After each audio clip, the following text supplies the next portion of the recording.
Hari Om kids! In today's session, we will continue with the Shankaracharya Ji series. In the last session, we learned how Shankaracharya Ji answered the questions of Ubhaya Bharati by writing a book, and Devi Ubhaya Bharati, who was the incarnation of Mother Saraswati, disappeared after greeting everyone. Then, Acharya Shankar initiated and gave satsang to Mandan Mishra. Shankaracharya Ji's satsang is very important for all the Guru devotees. Acharya Shankar said, just like the whole world seems real in a dream, but only after waking up, one gets the real knowledge that the world of the dream was false, in the same way, this world is also false. Its real knowledge is gained only after self-realization. Self-realization is not possible without a guru. One whose intellect is pure gets self-realization with just one sentence of the Vedas through the guru. But one whose intellect is impure has to purify his intellect by doing service, sadhana, and meditating on the guru's teachings repeatedly as per the guru's orders. The enlightened guru is the incarnation of Bhagwan Shiva on earth, and one should focus their mind on the guru's holy feet. The benefits of listening and meditating on the teachings of the guru are 1,000,000 times more beneficial than the benefits that can be achieved by reading and studying scriptures and going on pilgrimages. Therefore, the disciple should obey the guru's advice wholeheartedly and be ready to follow them. Even if the devtas get angry with the disciple of the enlightened guru, the guru protects his disciple from them. But if the guru gets angry with the disciple, no one in the universe can protect him. Therefore, one should always try to please his guru. By doing this, all the devtas become happy.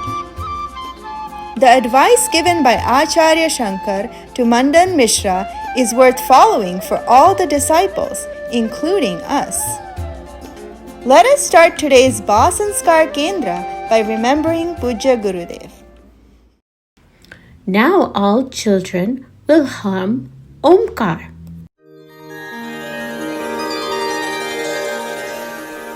Hari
Now, children, we will do Tratak. Tratak increases our concentration and memory power.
Now it's time for the story.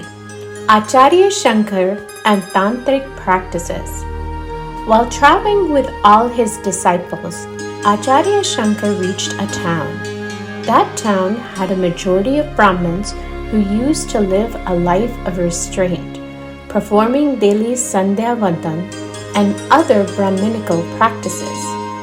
Drawn by the devotion of the Brahmins, Acharya Shankar built a small hut on the outskirts of town and began to live there. Gradually, villagers began to visit him, leading to gatherings for spiritual discourse or satsang.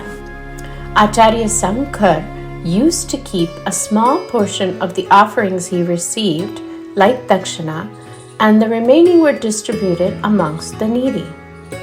But the neighboring town, many kalpakaris or skull-bearer occultists who performed tantric rituals had camped.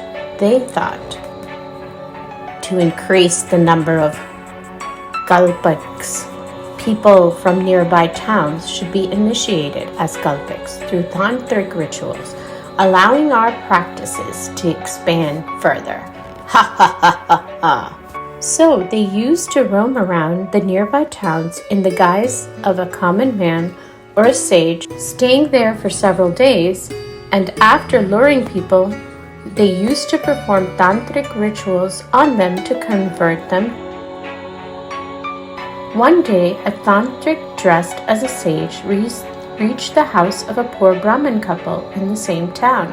He told the couple, "We have come from the Himalayas for pilgrimage and wanted to stay here for a few days."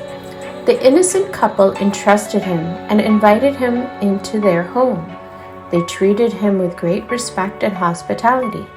The tantric, disguised as a sage, stayed with them for a few days, muttering mantras throughout the day.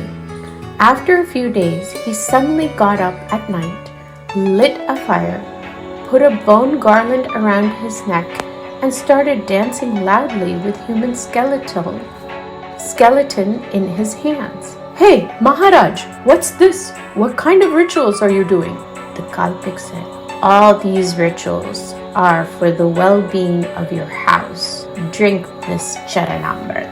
After this, the sentimental wife drank the water. Then the tantric left without saying anything. But after his departure, the wife became mentally unstable. She left Vedic practices and started doing tantra rituals like the kalpikas.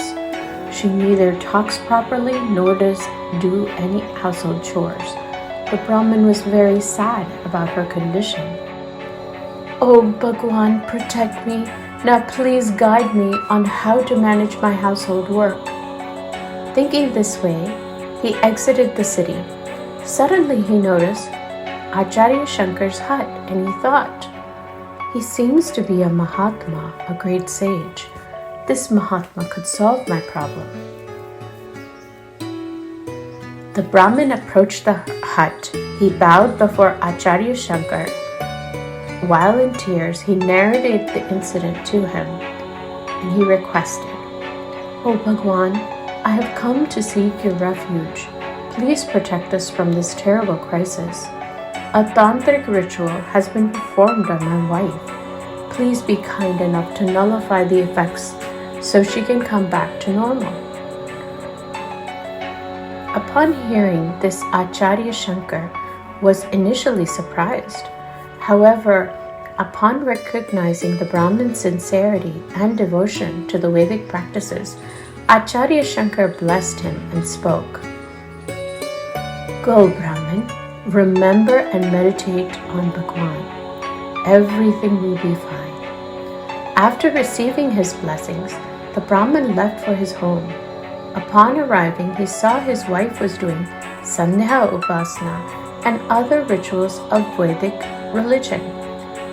She has become completely normal and healthy, which made the Brahmin very happy. Then both husband and wife used to visit Acharya Shankar for satsang and embraced the benefits of the satsang and began to live their lives with more efficiency. dedicating themselves to the devotion as per the practices. Then, what happened to the Kalpikas? Well, we will know in the next session. All the children will say loudly, Jai Sadgurudev Bhagwan Ki Jai. Quiz Competition. Now's the turn of the knowledge and science competition. You will be asked a question and there will be 4 options to choose from. You need to give the correct answer in 10 seconds.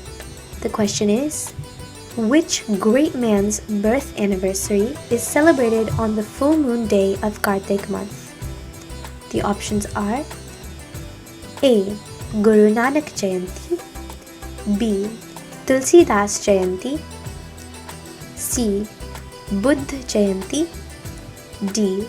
Mahavir Jayanti.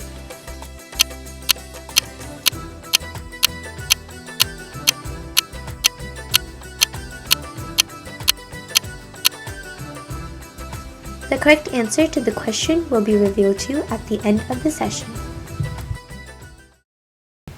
Amrit or nectar-like Piyush Ghee. Cow gives a thick yellow milk during the first 3 to 4 days after giving birth to a calf. That milk is known as Piyush. In Ayurveda, this milk is considered as precious as Amrit or nectar.